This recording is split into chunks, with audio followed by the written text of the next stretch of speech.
Hello everyone, welcome back. Today we're going to be talking about this Concealment Express holster for the 1911. This is an inside the waistband. I got the holster version for the 5-inch 1911. About a week ago, I did a review on this holster here. This one is a Falco sold by Craft Holsters. This was a basically an $80 holster. So the one that I have here is $38 through Amazon with free shipping. So I wanted to try this out and see how good is a $38 holster compared to the $80 holster. Okay, so I normally don't carry a 1911. Okay, so I was carrying the other holster for about a week. I was carrying this one for about 3 days. So there was a bit of a learning curve, especially with sitting in the car, right? Because normally I carry like an M&P Shield, which is a lot smaller, a lot more comfortable to sit down in. One of the things I quickly learned with these larger guns, with the 1911, is when you sit down, that grip sticks out and it basically hits up against the seat. So and also the barrel, because the 5-inch barrel is a little bit longer. So again, the barrel is hitting the bottom of your seat. But that's a big gun problem. Okay, that's not a holster problem. But I'm just kind of putting it out there. That can be an issue if you're carrying a 1911, right? You gotta figure out how you're gonna sit down in your car and drive around. A lot of guys that carry 1911s usually carry the shorter barrel ones, and both these companies, both Concealment Express and Falco, they both make holsters for the shorter 1911. So first thing I want to do is I want to practice my draw stroke. Get my hand on my chest, use my pinky here to pull my jacket back, come up, extend, come out, find my sights, safety off, safety back on, come back in, hand on my chest, clear my jacket, clear my garment, get the gun back in the holster. Okay, so this is something you're going to want to do a couple of times, get comfortable before you even start shooting. Okay, all right, so now let's take a couple of shots with this. Come out.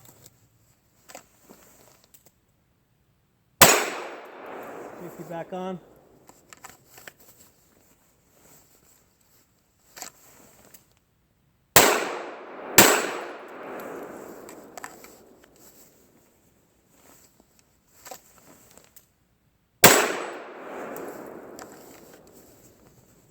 Far in that direction over there so you guys can get a better view of the process.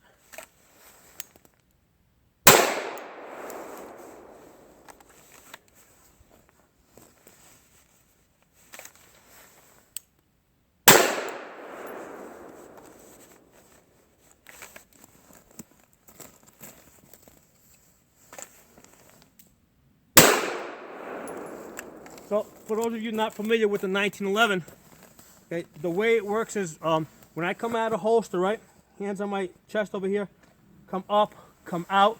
When I extend, right, once I find my sights, that's when I flip the safety down. My thumb rides on top of that safety, okay? That's the only way I'm going to be sure that my safety is off. And then I flip the safety up and get the gun back in the holster, okay? So with a 1911, your thumbs ride on top of the safety. That's the only way you're going to be sure that your safety is off. So come out, safety down, safety back up, back in the holster. All right, gun's empty. All right, so let's talk about this a little bit. Get my earmuffs off. So as you guys can see, the in and out of the holster part worked really good. Okay, now really quickly, let's talk about this holster. It is a fully Kydex holster, right? So here, let me take it off so you guys can get a closer look at it.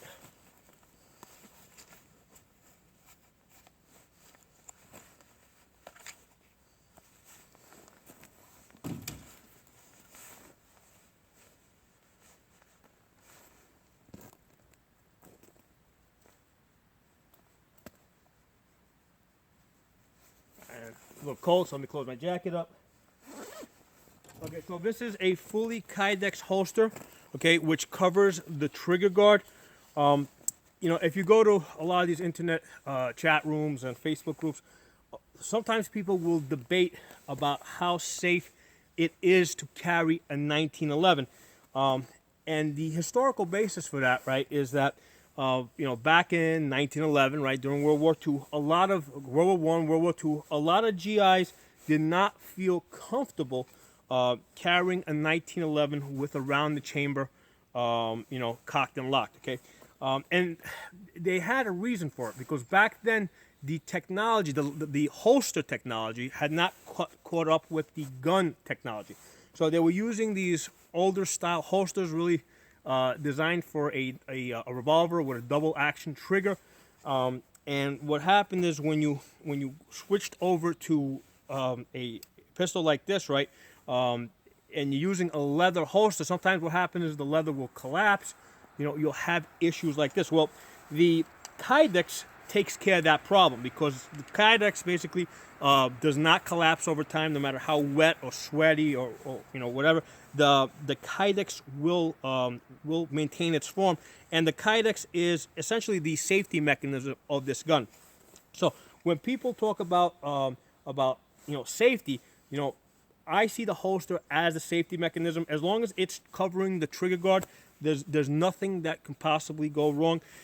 Back in the day, they had 4 carry conditions for the 1911. Okay, condition 3 was full magazine, hammered down, and what happened is when you came out of your holster, right?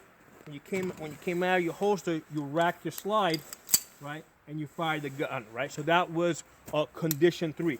Condition 2 was you would put your magazine in, you would put around the chamber, and then you would manually decock the hammer. Okay. Now, what would happen is once you come out of the holster, you would use your thumb to cock the hammer. The reason why I don't like condition 2, and a lot of people don't like it, is because when you have around the chamber, when you manually decock that hammer, if it slips and hits the firing pin hard, it's going to set the gun off. Okay. So I generally don't advise condition 2 with around the chamber, hammered, and then manually lower. Oh, see, I just slipped it. Right? Well, actually, I slipped into half cock mode, but I normally don't advise this. Condition 1 is basically round, full magazine, round the chamber, and you put your thumb safety on. Okay, so that's condition 1, and then condition 0, all right, is basically same thing, round the chamber, thumb safety off. Now you're relying just on the backstrap safety. Okay. Very few people carry the 1911 in condition 0, because here's the thing, when you come out of the holster, you pretty much have to ride your thumbs on top of the safety, because if you don't, you're not gonna be sure that the safety's off, right? Because you can accidentally flip this on or off.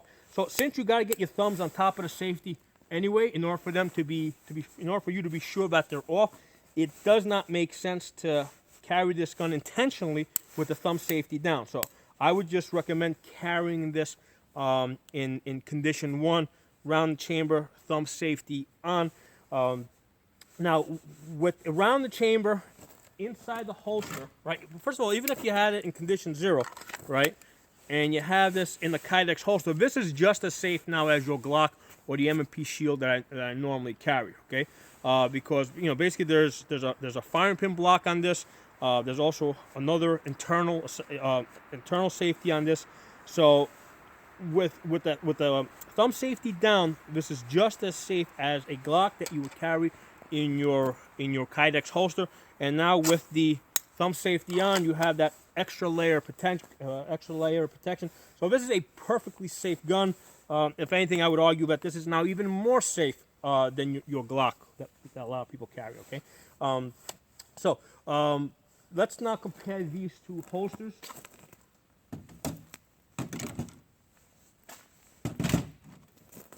All right, so this is the $90 or $80 holster. This would have been $80 plus shipping. This was $38 including shipping. So this was basically a $90 holster. Initially, I thought that because the Falco, you see how that kind of sticks out a little bit? I saw this as unusable space over here, okay? And I thought that this would make the holster unnecessarily thick. But when I compared it with this holster, and I actually checked this, I actually tested this in calipers. They're about the same thickness, okay? So even though this one loses a little space over here, this one seems to make it up in other places, so they end up being about the same thickness, okay? So there's no thickness advantage or disadvantage. This one is like a tiny, the Falco is a tiny little bit wider, but this is just about there, so it really doesn't make a significant difference, okay? As far as the clip, the belt actually goes through this, whereas this has a clip that it kind of goes over your belt. You see how it's kind of angled up?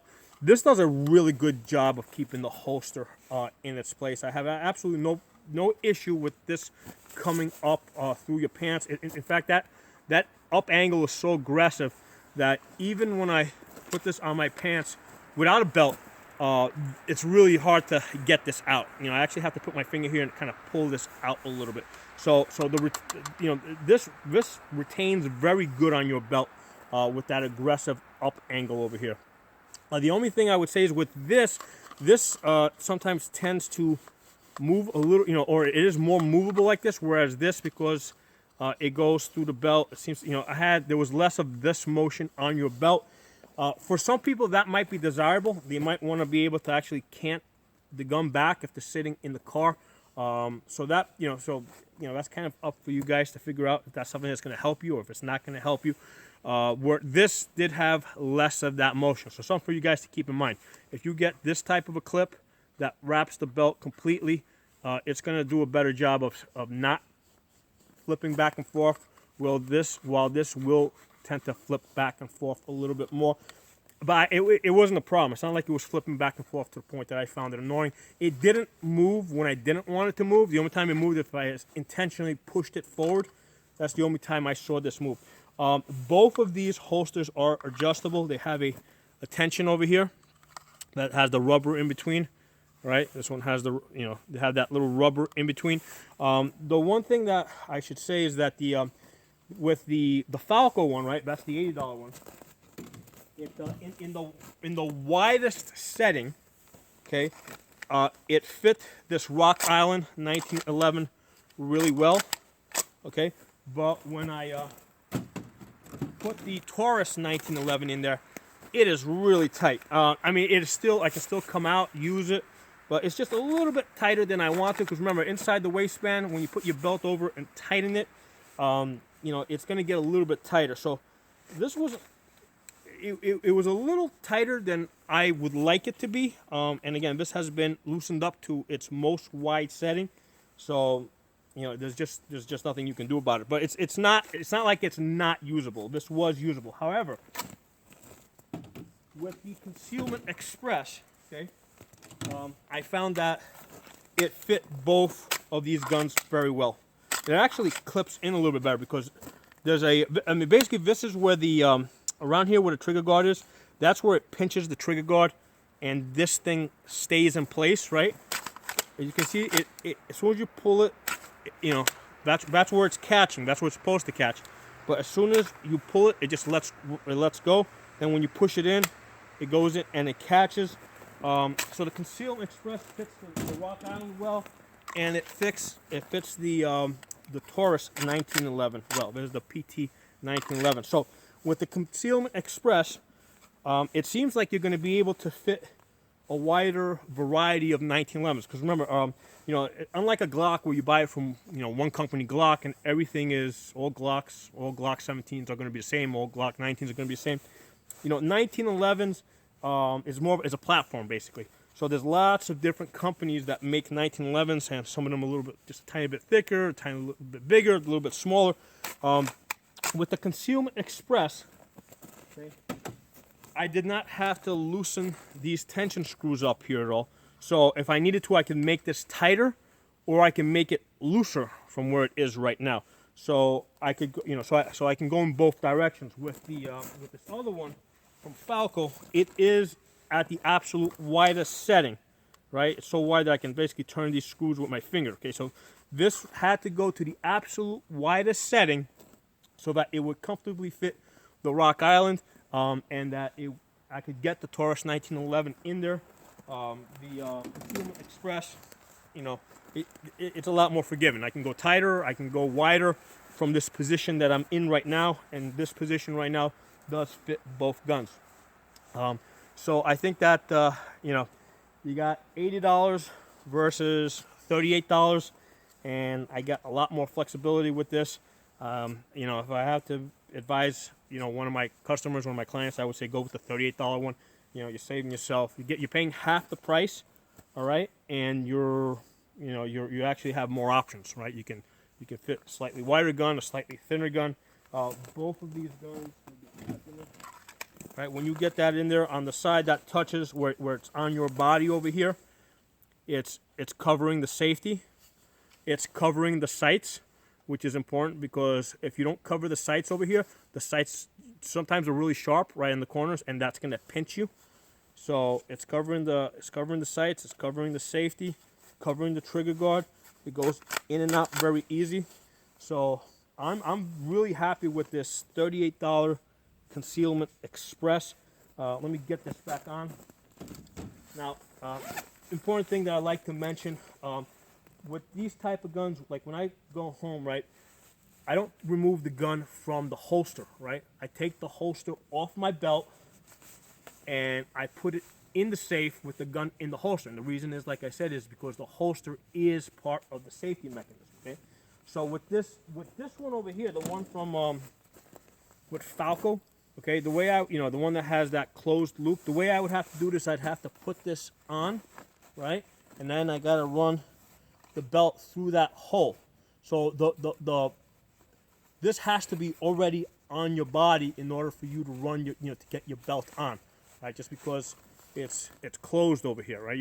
Now with this one over here, with the Concealment Express, because it's a clip-on, okay, what I'm able to do is get my belt on and then put the holster on, which can have an advantage if, let's say, you normally keep your gun in the holster in your safe, and then you want to go get the gun and put it on you. You don't have to undo your belt to get the holster on. So let's get this on. And like I said, it is tight. See how I gotta pull that clip out a little bit in order to get it on. The place where this sits is between your hip and your butt. So there's a hollow area here. I refer to it as the hollow of the ass. That's where this sits. And then you tighten this up. And then you're ready to go. Come out. Safety off, safety on. Okay. Where I was talking, remember before I was telling you about the clip, you see how it is movable, right? This design here, which is closed, is not going to cant like that. I didn't have a problem with this because unless I intentionally want to move it, it's not going to move, okay? So when I'm walking around, I don't have a problem with this tilting. If I sit down in the car, the seat is going to push this forward a little bit, and that can be an advantage because it's basically moving the gun out of the way where it needs to go so that it'll tilt. So that might be a good thing. I think that's more of like a personal preference type of thing. Another important thing worth mentioning with these big guns, if you gotta go to the bathroom, right? And you gotta pull down your pants. Never take. First of all, the gun stays in the holster. Don't take the gun out of the holster because again, that's part of the safety mechanism with these Kydex holsters. What you're gonna do is don't take the holster off and put it on a surface, right? If I gotta use the restroom and I'm carrying a big gun like this, I'll pull this out, get this. See right now, because of that, even I gotta almost pull the clip up to get it out. So this clip over here it's really tight. So if I gotta use the restroom, once I take the gun off, right, it stays in the holster, and now I will put the gun in my pants, and now I can lower this. Or if if putting it in my pocket, putting it in my pocket's not going to work, I'll put it in between my legs on the pants. That's the other option. But you never take your pistol, you never take your pistol and put it on a surface while you go use the bathroom because you're going to forget the gun. You might not forget it a million times, and then 1,000,001 you're going to forget it. So the gun is is in one of two places. It's either on your body or it's in a safe. It's never laying on a surface. The only exception to that is if I gotta go into like a government building, you know, then I'll leave it in my car. But same deal, I don't unload the gun because I don't want to take it out of the holster. The safest place for this gun is in its holster where the trigger cannot be activated. This Concealment Express holster, $38. I think it's a great value. You know, you buy it from Amazon. Obviously, I'm not being paid by Amazon. I'm not being paid by Concealment Express. But this is a good holster. You know, you just gotta get used to carrying a big gun. Most people that carry a 1911 are probably going to be carrying the smaller versions, right? The 3-inch barrels. You know, and they do sell the shorter holster versions. But I hope you guys enjoyed this video. If you're not a member, subscribe. I'll talk to you guys next time.